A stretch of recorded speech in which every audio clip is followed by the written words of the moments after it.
at sunrise. 1 minute before 5 o'clock, and here's a look at our headlines this morning. And we're going to start in Southeast Portland at David Douglas High School.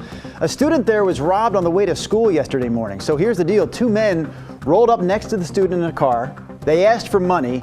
They threatened to shoot the student, and then they took the student's backpack. School staff are telling parents to make sure their kids are aware of their surroundings and to know what to do if they are approached by a stranger. We have another earthquake to tell you about this morning in California. A 3.7 magnitude quake hit off the California coast last night. It was actually in the Compton area just after midnight. People around LA felt the shaking, but there aren't any reports of damages or injuries. The Blazers, meanwhile, tipped off their preseason schedule last night in Denver. They fell to the Nuggets 110-104. Does that bother you, Nina? Nah, it's preseason. There you go. That's the attitude. The next time they play each other, it will matter because it's Denver versus Portland. Season opener next Wednesday at Moda Center. Go Blazers. Yes. Those are a look at your Friday morning headlines. Nina, what is coming up on Sunrise? Well, the ladies making a little history this morning because minutes ago, they stepped out into space. This is a live picture, you guys, right now from space for NASA's first ever all-female spacewalk. We will be checking in live with these amazing ladies as they repair some equipment all morning. Ladies' night out. Yes, exactly. And while those women suit up for space, we launched a mission of our own. Send Rod Hill to Battleground, Washington. It just has a little bit of a more small town feel, a little bit more community than what I grew up with, which I really appreciate, and I really wanted that for our kids. Yeah, in this morning's Rod on the Road, he has given us a grand tour of one of Clark County's earliest settlements. He meets the mayor. He's going to eat, of course. What he does. And he learns why people love Battleground. You know, Rod is actually in many places this morning. Yes, he's going to show us all around Battleground, but he's also in our weather center. So, Rod, before you do the tour of the city there in Battleground, flex those forecasting muscles. Yeah, staying in the house today to bring you those Battleground stories. And we have a lot of weather coming at us by tonight. Let's get you out the door. Right now, it's not bad. Most of the shower activity is actually up in the mountains. So I think our bus stop forecast is really pretty quiet during the school day. Another mild morning, 52 degrees, just a few scattered showers around mid-50s at noon. Same thing when the kids get out, 57 degrees. But lots of rain coming in tonight, and that snow level when that happens will be 5,000 feet. There is a storm warning for the Cascades tonight for, are you ready for this? 10 to 20 inches of snow. We'll get into all of this coming up in just a bit. Holy cow, that is major. All right, Rod, thank you. Topping the news this morning at 5, a big win for Oregon vape shops. An appeals court has stopped half of the state's ban on flavored vaping products just 2 days after it went into effect. You'll remember Tuesday, a vaping industry group and Oregon vape shops filed this lawsuit against Governor Brown and the health authority. It says the ban will force stores to shut down and destroy the state's vaping industry. So for now, the appeals court is allowing flavored nicotine cartridges back on the shelves, but THC ones are still banned. Governor Brown's press secretary called the court's decision unfortunate due to the ongoing public health threat posed by vaping-related illnesses. And on the heels of that local story, we have this national piece of vaping news. The CEO of Juul says the company will stop selling all fruity-flavored vaping products. That includes flavors like mango, cream, fruit, cucumber. The CEO said the decision was made in part to earn the trust of society and to cooperate with regulators and policymakers.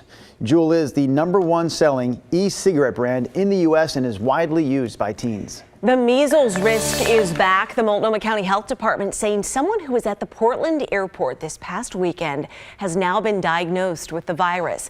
That person was at the airport Saturday, October 12th from 11:30 a.m. to 1:30 p.m. They were in the international arrivals area and immigration and passport control.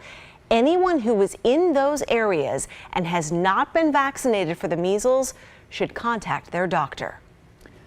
All right, in case you were wondering just how popular that new Oregon Lottery sports betting app would be, here's a small indicator. More than $300,000 was dropped in the first 24 hours at Scoreboard. That's the name of the app. That Scoreboard was available, so big money. Yeah, a lot. But as KGW's Devin Haskins points out, users quickly noticed some problems just trying to log in.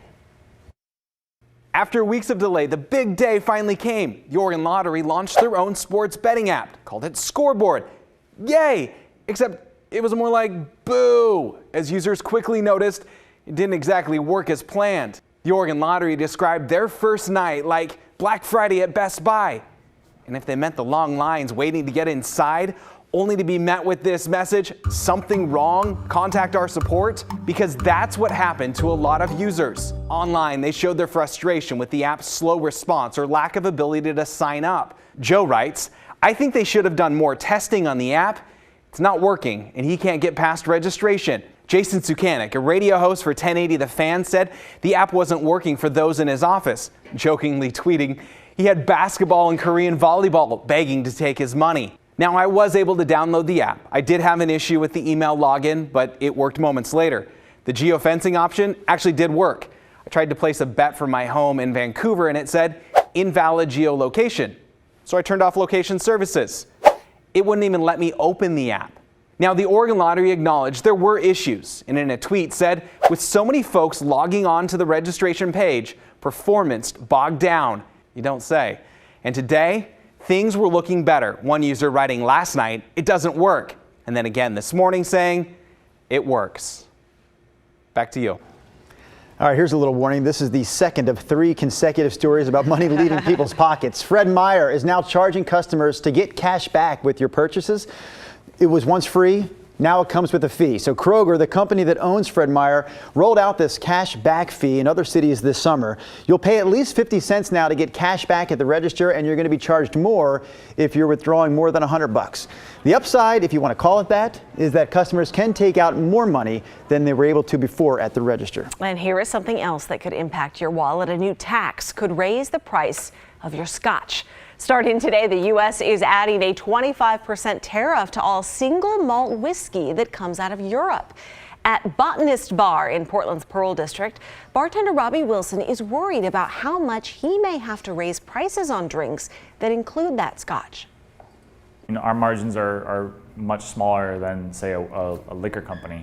And so if a bottle is jacked up in price, going from, let's just say, like $50 a bottle to $100 a bottle, I can't sit and say, oh, I'll eat that cost. I have to immediately change prices.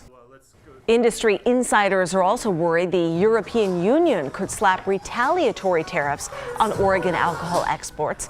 The OLCC says prices are locked in until February, but they do expect to see some increase in retail prices after that. All right, you need to take a moment to look at this video for our next story. It's our first look at a sailboat in distress near Yaquina Bay. This happened on Wednesday. Again, this is our first chance to see this video. You can see how windy it was, how choppy the waves were that morning. The Coast Guard says 5 people were on board that sailboat. Crews towed it to a safer spot, and then they had the passengers jump into the water wearing survival suits before the Coast Guard was able to haul them out of the water.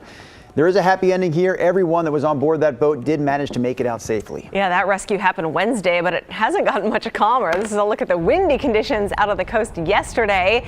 People were coming to check out the waves, a lot of them bundled up and ready to watch. Others not quite prepared for the rough waters. Jeez. My 3 kids were just playing out there, and all of a sudden this huge wave, and I was trying to get my camera up out of the water, and it's really scary. Hear those kids crying in the background absolutely. too. Yeah, they were all knocked over by the wave. A man behind that family helped to make sure they were safe. It is a reminder how quickly conditions can change on Oregon beaches. A lot of whitecaps out there. And let me say, that's just stupid. Yeah. To be out near the beach on a day where there's a high surf advisory and swells are expected to reach 20 feet, and the agencies that look out for your safety have done all they can to put out as many warnings as they can. Now today we have a high surf advisory that may continue. We're looking at those big rollers, the big swells coming in, still 17 feet today. Okay. We're looking at 45-mile-per-hour wind gusts building this evening into tonight, and those big swells coming in probably won't get below 10 or 12 feet through the weekend.